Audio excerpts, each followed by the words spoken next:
বিসমিল্লাহির রহমানির রহিম। আজকে আমরা দেখাবো মেটাল ডিটেক্টর মেশিনের পার্ট 3। আপনাদের সাথে ওয়াদা করছি আমরা 4টা পার্টে আমরা ভাগ করছি এবং সবগুলো দেখাবো। পার্ট 1, পার্ট 2 শেষ, এখন পার্ট 3। পার্ট 3 দেখাবো আমরা গার্মেন্টস কিভাবে মেটাল ডিটেক্টর মেশিনে পাস করা হয়। যদি গার্মেন্টস কোনো মেটাল থাকে আটকে যায় তখন কি করণীয় সেগুলো দেখাবো। প্লিজ আপনারা দেখেন। আজকে আমরা আলোচনা করব। আমরা এতদিন আলোচনা করছি যে মেশিনের 9 পয়েন্ট ক্যালিব্রেশন, কিন্তু আসলে মেটাল ডিটেক্টর মেশিনে আরও কিছু ক্যালিব্রেশনের সিস্টেম আছে। সেই সিস্টেমগুলো নিয়ে আপনাদের সাথে আজকে একটু আলোচনা করব।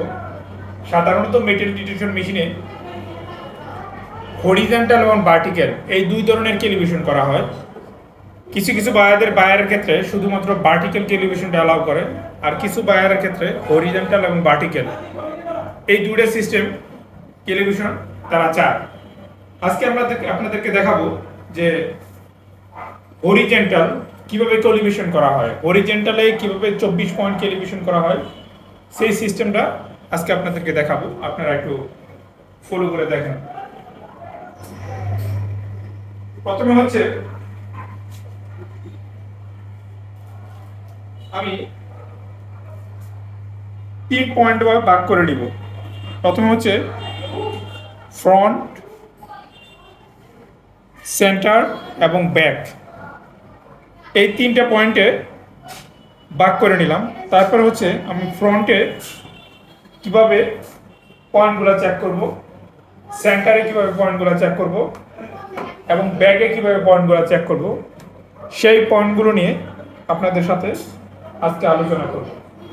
আজকে আমরা দেখাবো কিভাবে মেটাল ডিটেক্টর মেশিনে গার্মেন্টস পাস করতে হয় এবং কত পিস করে গার্মেন্টস পাস করতে হয়, সেই সিস্টেমটা আজকে আপনাদেরকে দেখাবো। মেটাল ডিটেক্টর মেশিনে সাধারণত 1 পিস করে গার্মেন্টস পাস করতে হয়, এটা হলো মেটাল ডিটেক্টরের নিয়ম। যদি 2-3 পিস গার্মেন্টস যদি একসাথে দেওয়া হয় তাহলে অ্যাকচুয়ালি এটা কোনো সঠিক নিয়ম না। আমি আপনাদেরকে দেখাচ্ছি যে কিভাবে 1 পিস করে গার্মেন্টস মেটাল ডিটেক্টর মেশিনে পাস করতে হয়।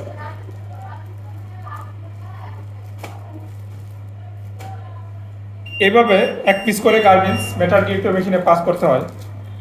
আমরা এখন যে কয় পিস গার্মেন্টস মেটাল ডিটেক্টর মেশিনে পাস করব, এই কয় পিস গার্মেন্টসের ভিতরে আমরা সাধারণত একটি পিন জাতীয় কিছু একটি দিয়ে রেখেছি, যেন এই মেটাল ডিটেক্টর মেশিনে যদি কোনো গার্মেন্টস আটকা পড়ে সেই গার্মেন্টসটা কিভাবে শনাক্ত করতে হয়, এই সিস্টেমটা জাস্ট আপনাদেরকে দেখানোর জন্য আমরা একটা সিস্টেম করে রাখছি। দেখেন আমি এখানে গার্মেন্টসগুলো পাস করতেছি, এখান থেকে যে কোনো এক পিস গার্মেন্টস মেটাল ডিটেক্টর মেশিনে পাস হবে না।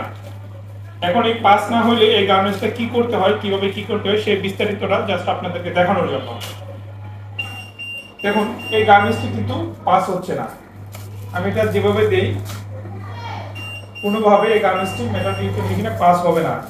তার কারণ আমি এই গার্মেন্টসটাতে আগে থেকে একটা মেটাল জাতীয় কিছু একটা দিয়ে রাখছি, জাস্ট আপনাদেরকে দেখানোর জন্য যে এই মেটাল ডিটেক্টর মেশিনে যদি কোনো গার্মেন্টস পাস না হয় তাহলে এই গার্মেন্টসটি আমরা কিভাবে কি করব সেটা দেখানোর জন্য। চলুন আমরা এবার দেখে নিই এই গার্মেন্টসটি কিভাবে কি করতে হয়। রেডি। দেখুন এখন আমরা এই গার্মেন্টসটি পলি ব্যাগ থেকে তুলে বের করব। তারপরে এই গার্মেন্টস থেকে কিভাবে শনাক্ত করতে হবে যে এখানে গার্মেন্টসে কোন জায়গায় প্রবলেম আছে, এই সিস্টেমটা আপনাদেরকে দেখাবো। আমি যে টেবিলটাতে নিছি এই টেবিলটা হচ্ছে মেটাল ফ্রি টেবিল, অর্থাৎ এই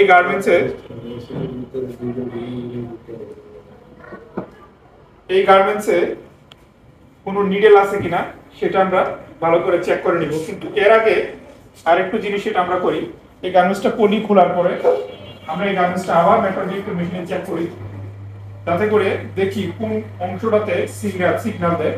আমরা এই অংশটা একটু শনাক্ত করার চেষ্টা করি, তাহলে আমাদের জন্য আরো বেটার হবে। দেখুন এটা সিগন্যাল দিচ্ছে একদম মিডিল বরাবর, আমরা একটু ঘুরাই দেই, আমরা একটু এদিক সেদিক করে দিই যে আসলে সিগন্যালটা কোন দিক থেকে আসে, তাহলে আমাদের জন্য শনাক্ত করতে আরো বেশি সুবিধা হবে। এটা মিডিলে সিগন্যাল দিচ্ছে, এখন আমরা মিডিলে চেক করে নিই যে আসলে এই গার্মেন্টসের মিডিলে কি প্রবলেম আছে। এটা চেক করার জন্য এই ধরনের একটা হ্যান্ড ডিটেক্টর মেশিন আছে, এই হ্যান্ড ডিটেক্টর মেশিনটাও থার্ড পার্টি ক্যালিব্রেশন করে নিতে হয় এবং এই হ্যান্ড এডিটর মেশিনে 6 মান্থের একটা ক্যালিব্রেশনের মেয়াদ থাকে। এখন আমরা চেক করে নিই এই হ্যান্ড এডিটর মেশিন দিয়ে কীভাবে শনাক্ত করতে হয় এবং কীভাবে নিডেল খুঁজতে হয় সেই সিস্টেমটা আপনি একটু দেখে নিন। বা দেখেন প্রত্যেকটা অংশতে চার্জ করতেছি, তাও কোনো সিগন্যাল পাচ্ছি না। আমরা এভাবে প্রত্যেকটা অংশতে চার্জ করব যে আসলে কোন জায়গায় কোনো প্রবলেম আছে কিনা, কোথাও কোনো নিডেল আছে কিনা আমরা চেক করে নিই।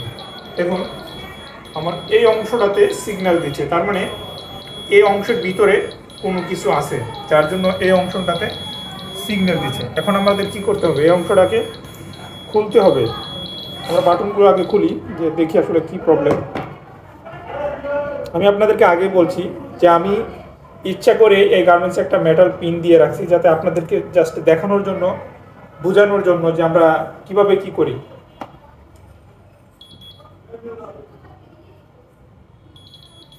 এই দেখুন এই অংশটাতে সিগন্যাল দিচ্ছে, তার মানে এই পুরো গার্মেন্টসে এই অংশের মাঝখানে একটা নির্দিষ্ট মেটাল আছে যার জন্য এই গার্মেন্টসটি মেটাল পাস হচ্ছে না। এবং আমরা এই হ্যান্ড এডিটর মেশিন দিয়ে এটা শনাক্ত করে বের করলাম যে এই অংশটাতেই সেই মেটাল অংশটা আছে। এখন আমরা সেই মেটাল অংশটা একটু দেখি। আমি জাস্ট আপনাদেরকে দেখানোর জন্য আগেই বলছি দিয়ে রাখছি। এই দেখুন আমি একটা পিন এইখানে দিয়ে রাখছিলাম যাতে করে মেটাল ডিটেক্টর মেশিনে এই গার্মেন্টসটি পাস না হয় এবং এই ধরনের কোনো কিছু যদি মেটাল জাতীয় যদি কোনো গার্মেন্টসের ভিতরে থাকে সেটা সেলাই খোলার পরে আমরা ভিতরে অনেক সময় পাই বা সাইডে অনেক সময় দেখা যায় বিভিন্ন পিন বা বিভিন্ন টিনের অংশ থাকে যার জন্য অনেক সময় মেটাল ডিটেক্টর মেশিনে পাস হয় না। এখন পাস না হওয়াতে আমরা কি করি, যদি এটা পাই, শনাক্ত করে খুঁজে পাই, তাহলে আমরা এই মেটালটি বের করে ফেলি। বের করার পর আমরা একটা নির্দিষ্ট রিপোর্ট মেনটেন করি এবং ওই রিপোর্টের মাঝখানে যে অংশটা পাই সেই অংশটা আমরা লিপিবদ্ধ করে রাখি। আর যদি না পাই তাহলে আমরা কোনোভাবে যদি আমরা হ্যান্ড ডিটেক্টর মেশিন দিয়ে যদি খুঁজে না পাই তাহলে এই গার্মেন্টসটি আমরা সুন্দর করে বাস করে একটা পলিতে করে রেখে তারপরে আমরা রেড বক্সে মেনটেন করি। আর যদি পাই তাহলে আমরা সাধারণত এই ধরনের একটি রেকর্ড মেনটেন করি। এখানে দেখুন স্পষ্ট লেখা আছে মেটাল কন্টামিনেশন গার্মেন্টস রেকর্ড। এ দেখুন আমরা বিভিন্ন ওই যে পিন, তারপরে অনেক সময় মেটালের ছোট ছোট বিভিন্ন ধরনের অংশ থাকে, যে অংশগুলো আমরা পাই এই অংশগুলো আমরা একটা রিভিউগত রেকর্ড করে রাখি। এই রেকর্ডটা করা হচ্ছে, যদি আমরা রেকর্ডটা রাখি তাহলে হয় কি ওই গার্মেন্টসটা যদি কোনো রেকটিফাই করা যায় তাহলে আমরা রেকটিফাই করি, আর যদি রেকটিফাই না করা যায় তাহলে আমরা রিজেক্ট হিসেবে দিয়ে দিই। আর নয়তো যদি কোনো মেটাল অংশ নাই পাওয়া যায় তাহলে আমরা এই গার্মেন্টসটি এরকম সুন্দর করে প্যাক করে একটা কাগজে আমরা buyer, style number, quantity, colour এগুলো লিখে, দেখুন আমাদের এখানে একটা রেড বক্স আছে, এই রেড বক্সে আমরা সাধারণত রাখি। যেমন এই দেখেন এখানে লেখা আছে মেটাল ডিসপোজাল বক্স। এই মেটাল ডিসপোজাল বক্সের মাঝখানে আমরা এই গার্মেন্টসটা রেখে দিই। দেখুন এখানে একটা লক আছে, এই লকটা হচ্ছে, এই লকের যে চাবিটা আছে এই চাবিটা সাধারণত এইচআর ম্যানেজার এবং প্রোডাক্ট সেফটি অফিসার যিনি থাকবেন ওনার কাছে শুধুমাত্র এই লকের চাবিটা থাকবে, অন্যথা এই ফ্যাক্টরির কারো কাছে এই চাবিটা থাকবে না। যদি আমাদের কোনো গার্মেন্টস রাখার প্রয়োজন হয়, দেখুন এই সাইড দিয়ে সুন্দর করে একটা পকেট সিস্টেমের মতো কাটা আছে, আমরা এই পকেট সিস্টেম দিয়ে এর ভিতরে গার্মেন্টসটা রাখি এবং একটি রেকর্ড মেনটেন করে রাখি। এই রেকর্ডটা হচ্ছে আমরা 6 মাস বা 1 বছর পর্যন্ত এই রেকর্ডটা রাখি।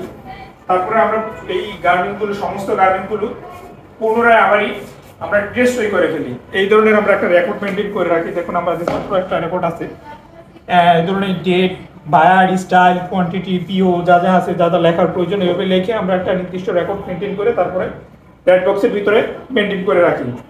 তারপরে যখন আমরা ডেস্ট্রয় করি 6 মান্থ বা 1 ইয়ার পর আমরা ডেস্ট্রয় করে ফেলি, তখন দেখুন আমরা ডেস্ট্রয়ের সময় এই ধরনের একটা রিপোর্ট মেনটেন করি। এই রিপোর্টের মাঝখানে সমস্ত স্টাইল নাম্বার, কোয়ান্টিটি, কত পিস গার্মেন্টস আছে সমস্ত কিছু ফিল আপ করিয়া তারপরে এখানে দেখুন বিভিন্ন ব্যক্তিবর্গ সাইন আছে, একদম টপ ম্যানেজমেন্ট পর্যন্ত, factory GM, media executive director, technical director যারা থাকবেন সবারই এই রিপোর্টের মাঝখানে সাইন থাকতে হবে। তারপরে আমরা ডেস্ট্রয় করে ফেলবো। দেখুন আমরা আগে কিছু ডেস্ট্রয় করছি, তার ছবিও আছে, আমরা কিভাবে ডেস্ট্রয় করে, দেখুন ডেস্ট্রয়ের এখানে কিছু ছবি থেকে ডেস্ট্রয় করার নিয়ম হচ্ছে সেই সমস্ত গার্মেন্টসগুলো যদি পুরার মতো হয়, মানে আগুনে পুরানো, সঠিক নিয়ম হচ্ছে আগুনে পুরানো। আমরা অনেক সময় দেখেন এইখানে দেখেন আমরা কিছু ছবি দিয়ে রাখছি, এই ছবিগুলোর কাহিনী হচ্ছে দেখেন এই যে আমরা এখানে কার্টুনের ভিতরে রেখে আমরা দেখেন আগুন জ্বালাচ্ছি।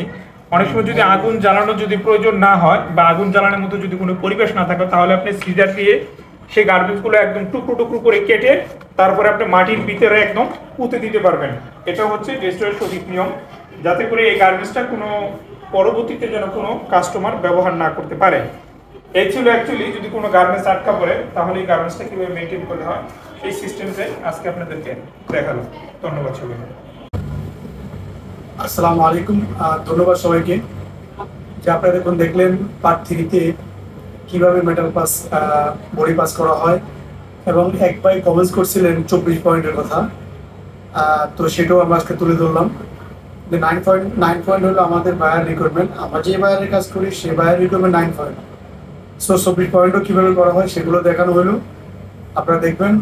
আরও যদি কোনো ভুল থাকে অবশ্যই কমেন্ট বক্সে জানাবেন। কোনো ভুল ত্রুটি হলে অবশ্যই বলবেন, আমরা সেগুলো রেক্টিফাই করার ব্যবস্থা করবো ইনশাআল্লাহ। ধন্যবাদ সবাইকে, আসসালামু আলাইকুম।